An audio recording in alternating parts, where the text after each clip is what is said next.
우리 앞 시간에 무형자산은 제가 영업권만 이야기를 했었는데 영업권 말고도 무형자산 계정 과목들은 무수히 많아요. 뭐 특허권이다, 신용신앙권이다, 뭐 의장권, 상표권, 뭐 이런 거 말고도 우리 그 무형자산들은 종류가 엄청 많은데 뭐 예를 들어서 소프트웨어다, 라이센스다 이런 것들도 전부 다 외래어를 쓰면서 계정 과목으로 사용을 하고 있어요. 자, 그런데 이 개발비라는 게 있죠. 이 개발비 때문에 여러분들이 오해할 수 있는 게 있는데 제가 앞 시간에 내부 창출한 걸 인정 안 한다는 건 무형자산이 아니고 영업권이라는 거예요. 내부 창출한 영업권을 인식 안 하는 거지 우리 회사가 개발해서 좋은 제품 만드는 건 회계도 그렇고 세법도 그렇고 당연히 장려해야 될 상황이죠. 그렇기 때문에 개발은 장려를 할 거라는 거예요. 그런데 이 개발비라는 계정 과목은 자산 계정 과목이기 때문에 얘는 자산의 인식 요건을 완전히 충족 시에만 사용 가능한 계정 과목이에요. 이 개발비라는 계정 과목은 자산의 인식 요건을 완전히 충족할 수 있을 때만 인식하는 계정 과목이라는 거예요.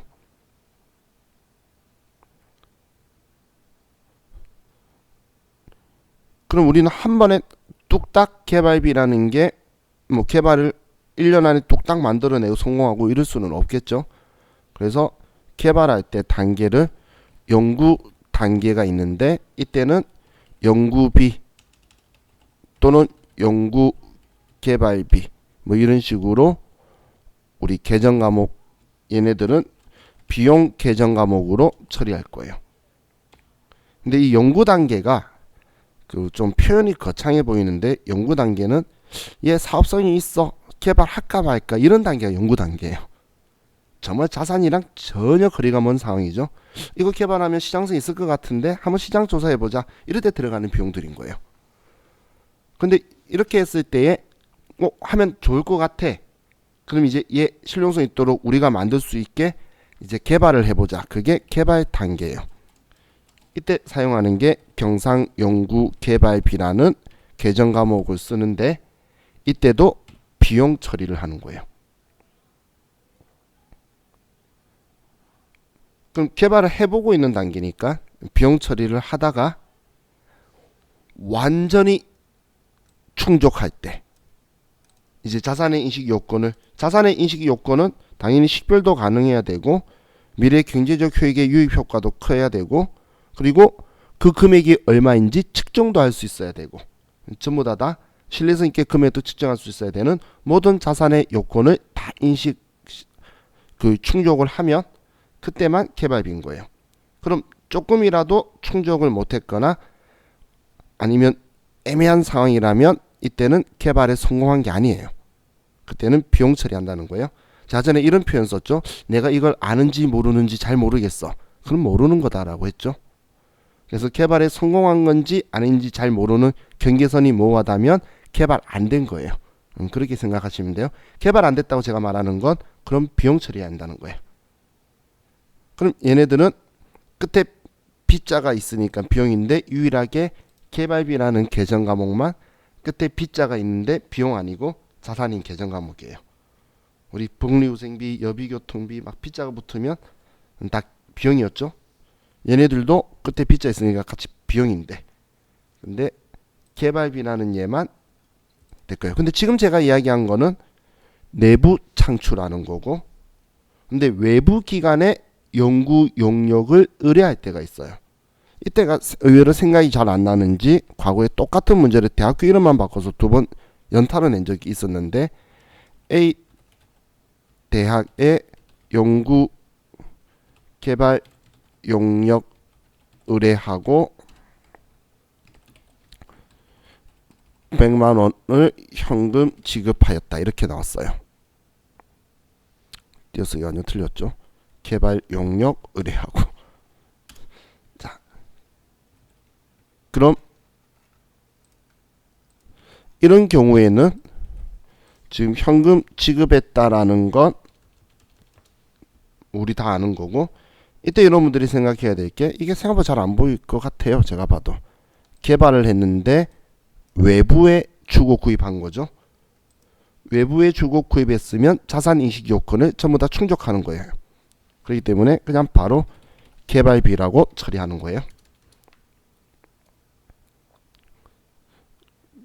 그래서 내부 창출할 때는 자산의 인식 요건을 완전히 충족할 때까지는 자산으로 인식을 안 하고 비용 처리하다가 자산으로 가지만, 외부에서 구입하게 되면 그냥 자산 인식 요건을 그냥 바로 충족한 걸로 해서 바로 처리해 버리는 거예요.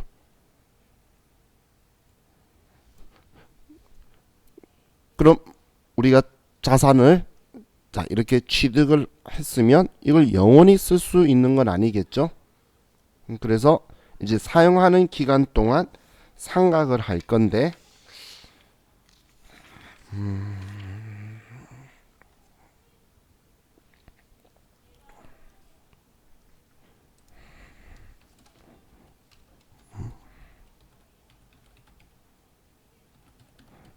자, 무형자산 상각은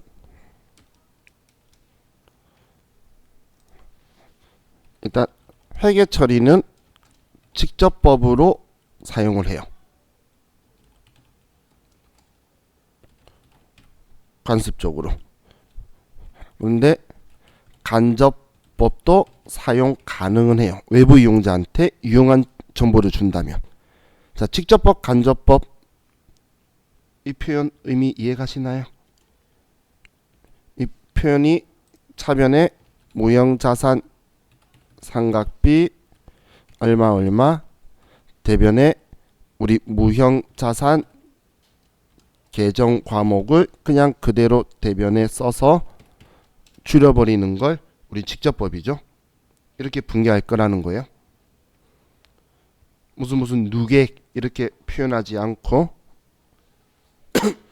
자, 얘는 이렇게 처리할 건데, 그럼 이 상각할 때의 금액은 우리가 또 이 금액을 구해야지 되겠죠. 이 금액을 구할 거기 때문에, 자, 이 무형자산 상각 방법은, 자, 첫 번째, 모든 상각 방법을 사용 가능하다는 거예요. 정해법이든 정률법이든 연수학계법이든 생산량 비례법이든 우리 유형자산에서 했던 감가상각 방법 있죠.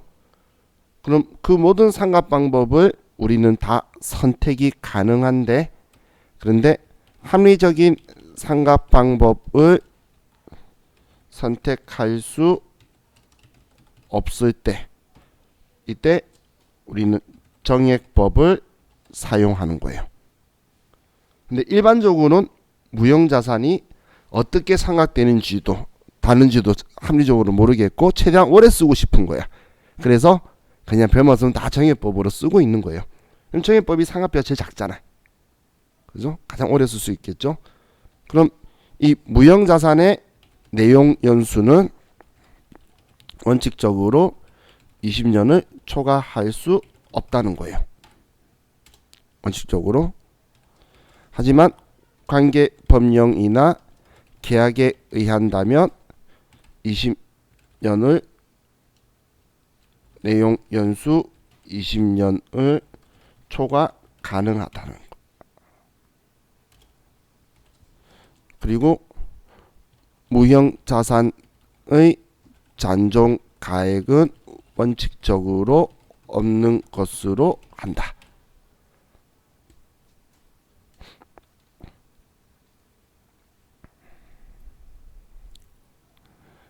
자, 이건 우리 일반 기업 회계 기준만이 아니고 그 IFRS도 다 똑같은 그 생각을 가지고 있고 같은 규칙으로 해요. 외국에서도 뭐 그 나라 회계 기준도 다 20년 정도인데, 그럼 우리가 이걸 계속 관리하면서 가야 되기 때문에 이제 이 그 무형자산들은 자기들이 전략적으로 해요. 자, 예를 들면 여러분 중에 어릴 때 그 초등학교나 국민학교 시절 사람은 다 똑같을 텐데 삼성 슬리퍼 신지 않고 학교 다닐 때 흰 실내화나 이런 거 신고 다녔을 거예요. 구미학교 시절인 사람은 전부 다 흰 실내화 신고 다녔고, 초등학교 시절인 사람은 흰 실내화에서 변화된 사람도 있을 거고, 삼성 슬리퍼를 처음부터 신는 분들은 이제 좀 뒤인데, 그 시점이 뭐냐면 아디다스라는 회사가 그 삼선을 자기 당연히 디자인권이겠죠.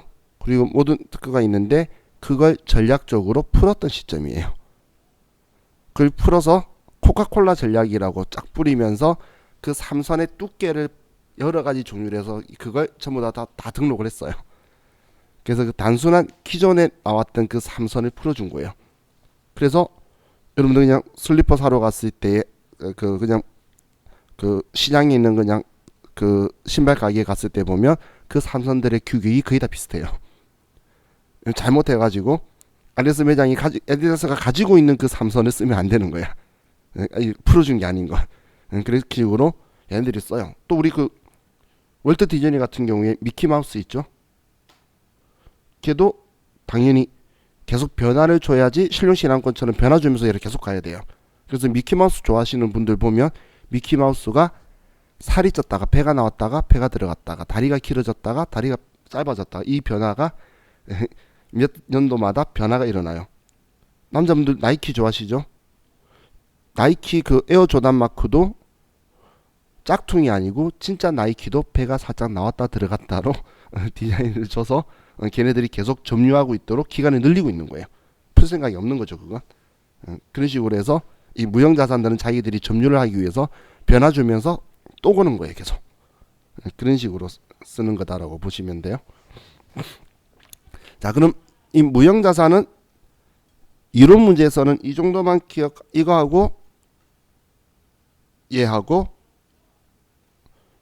이거 기억하시면, 이론 문제는 뭐 웬만한 이틀 안에서 틀린 걸 주로 물어보니까 시험 문제 내는 사람이 성의가 없어서 틀린 거 하나만 바꾸면 보기 답이 되니까 그걸 많이 써요. 성의가 많은 사람이 옳은 거 찾으니까 세 개를 틀리게 만들어야 되는데 회계 기준수가 컨트롤 C 컨트롤 V 하거든. 그럼 틀린 거의 답을 주로 지금 제가 말한 이거하고 얘하고 완전히 인식해야 되는 거, 그리고 여기 안에서 이론 문제는 나올 거예요. 그럼 실기 목적으로 우리가 결산할 때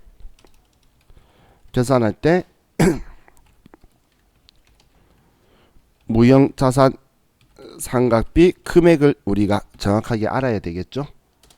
이 금액 넣어주면 컴퓨터가 분개해 주는데 이걸 산출해야 되잖아요.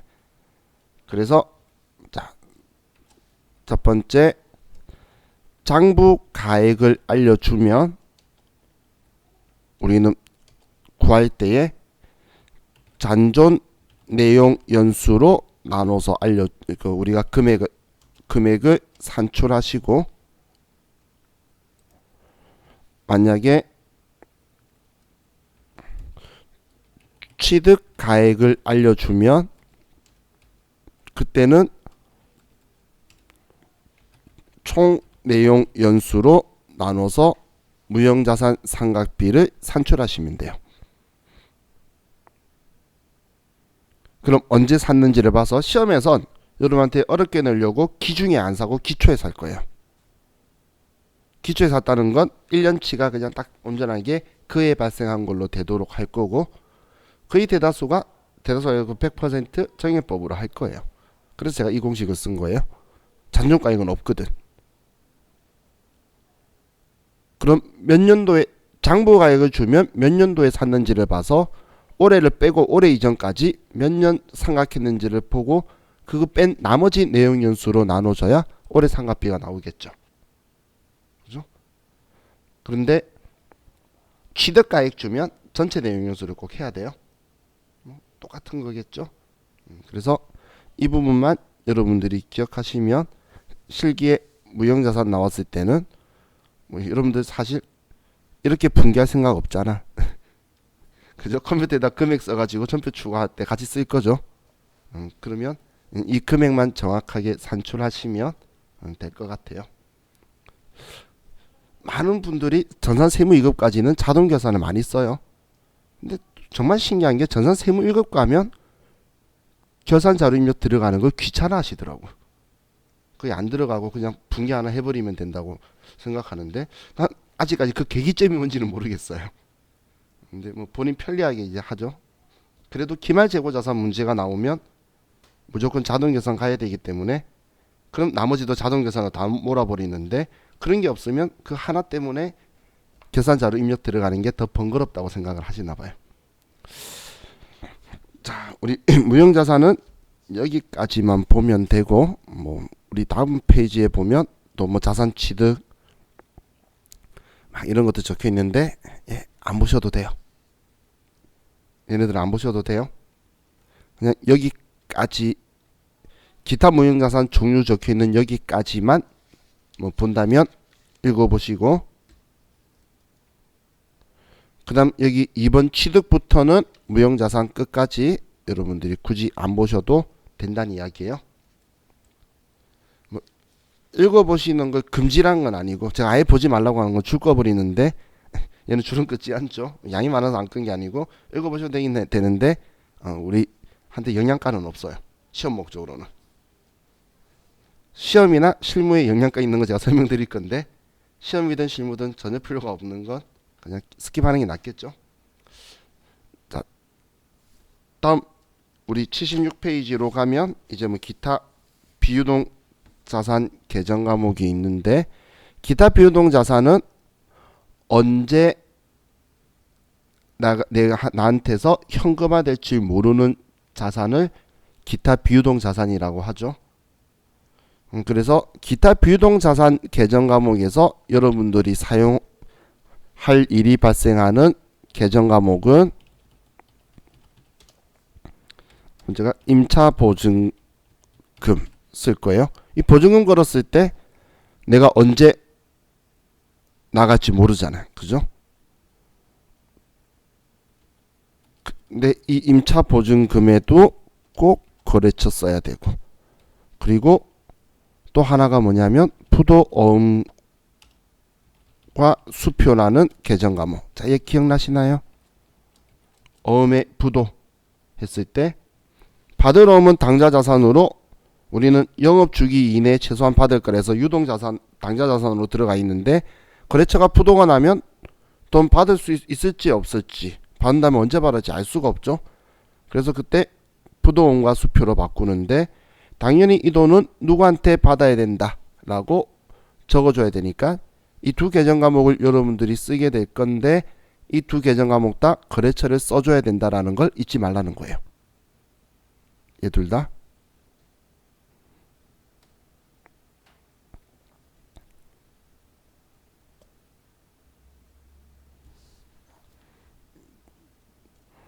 자, 그 외 나머지 계정 과목은 뭐 크게 신경 안 쓰셔도 돼요. 자, 다음 우리 교재 81페이지로 가면 부채가 없이 바로 자본으로 들어왔죠. 그죠? 그래서 저는 그렇게 안 할 거예요. 좀 더 뒤로 가면 이제 부채 없이 바로 사채가 나와요. 내일은 은자와 같이 재미있는 사채 이야기 많이 할 거고 그리고 자본 이야기 할 거예요. 근데 사채하고 자본이 내일하고 뭐 내일 모레까지 조금 이어져서 내일 다 끝낼 수도 있고 우리가 조금 이어지면 그 다음에는 전필명 연습할 거니까 그럼 새로운 게 이제 거의 다 끝나간다는 느낌이 들죠. 새로운 것도 별로 없었죠. 오늘 조금 있었지. 그래서 제가 새로운 것보다는 기존에 알던 거에 살 붙여 나간다라고 표현을 한 거예요. 자, 그럼 사채에 대한 제대로 된 내용은 내일 보는 거고 오늘은 자와 같이 그 우리 현재 가치라는 표현과 미래 가치라는 표현의 돈에 대한 현재 가치와 미래 가치라는 표현에 대한 거에 대해서 좀 정립을 좀 할게요. 자, 그럼 자, 지금 내가 자, 예를 가지고 자, 설명을 드릴게요. 자, 1월 X1년도 1월 1일 날 내가 100만 원을 빌려요. 100만 원을 차입을 하고 그러면서 조건을 이자를 10%를 주겠다라고 해요. 그리고 만기 3년. 자, 이렇게 해서 내가 돈을 빌린다고 볼게요. 그냥 10% 말고 12%라고 볼게요. 12%. 근데 지금 제가 이 돈을 빌린다고 말했는데, 자, 여러분이 만약에 이자율이 12%인데 은행에 100만 원을 넣어둔 거예요. 100만 원을 X1년도 1월 1일 날. 자, 그럼 이때 잔액은 100만 원이 되겠죠. 1년도 때 100만 원 넣어둔 거예요. 그러면 X1년도 12월 31일 날에는 금액이 얼마가 될까요? 이때는 112만 원이 되겠죠.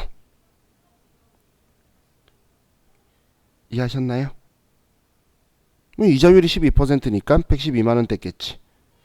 그럼 X2년도 12월 31일은 얘가 얼마가 돼 있을까요?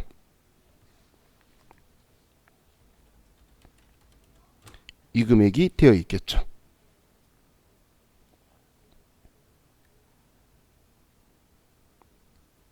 왜 이 금액이 되어 있죠?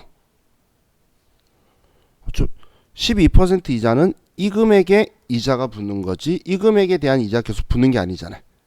그래서 우리 흔히 일상생활에서 이자 붙어 있는 거에 그 다음 또 이자가 붙기 때문에 이자는 무조건 연 단위로 끊겨요. 전체 이자가 얼마다, 몇 년치 이자가 얼마다 이렇게 아니에요. 그래서 이걸 우리 복리라고 표현을 하죠. 그럼 X3년도 12월 31일 날 그럼 이날 잔액은 얼마가 되죠? 이 금액이 되겠죠. 그죠? 자, 이 금액의 의미 이해가셨나요? 그럼 자, 이 금액 가지고 볼 때 자, 이자율이 12%일 때에 지금 현재가 이 시점이 지금 현재라고 보면 이 100만 원이 지금 현재 가치고 이 100만 원이 그럼 시장이자 12%일 때에 지금 현재 100만 원의 3년 뒤의 미래 가치가 140만 4,928원이라고 이야기하는 거예요. 자, 이 표현 이해가시나요? 쉽게 말하면 이 이자율에 이 돈 넣어두면 몇 년 뒤에 저 금액 될 거다. 그게 이제 우리 미래 가치라는 표현을 쓰는 거예요.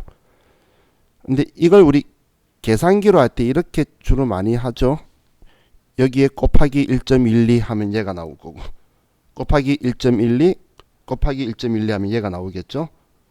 근데 우리 계산기 가지고 여러분들이 이렇게 한번 쳐보세요. 이거는 그냥 참고로 한번 보는 거예요. 참고로 우리 계산기를 가지고 자, 여기에 12% 이율이면 1.12라고 쓰시고 그리고 곱하기를 2번 누르면 위에 K자가 붙을 거예요. 붙죠? 그리고 여기에 100만 원이라고 쓰는 거예요. 100만 원.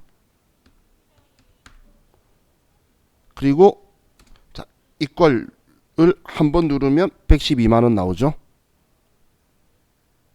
또 이걸 한 번 더 누르면 125만 4,400원 나올 거예요. 3년치 거 보고 싶으면 또 이걸 한 번 더 누르면 140만 4,928원이 나오죠. 자, 이게 우리 그 사측 계산기 K의 기능이다라고 보시면 돼요. 이 곱하기 2번 누르게 되면 얘가 타고 이렇게 쭉 올라갈 거예요. 이런 식으로. 자, 그러면 자, 이번에는 거꾸로 자, 오늘 이것만 보고 내일 이 미래가치 현재가치를 가지고 내일 제가 사채 이야기 할 거라서 얘가 어떤 건지를 알려드리는 거예요. 이 표현이. 그리고 계산기는 미래에 여러분들이 회사 가서 제가 지금 가르쳐 주는 것들을 쓰게 될 일이 생길 수도 있어요. 자, 똑같이 이자율이 12%인데 우리가 X1년도 1월 1일, X1년도 12월 31일, X2년도 12월 31일, X3년도 12월 31일 봤을 때, 자, 이자율이 12%인데 그럼 3년 뒤에 100만 원을 만들기 위해서는 지금 이 시점에 얼마를 넣어둬야 될까 그 이야기예요. 우리 정기예금 이런 식으로 하죠. 1억 만들기 얼마 몇 년 뒤 되면 1억이 돼요. 그러면서 얼마 넣어두시면 이런 거 상품하는 거 봤죠? 그죠? 그럼 이자가 이자율이 12%인데 3년 뒤에 100만 원이 되려면 일단 우리가 통장에 89만 2,857원을 넣어두면 1년 뒤에는 100만 원이 될 거예요. 12% 이자가 붙으면 다음은 79만 7,194원을 넣어두면 2년 뒤에는 100만 원이 될 거예요. 그럼 71만 1,780원을 은행에 넣어두면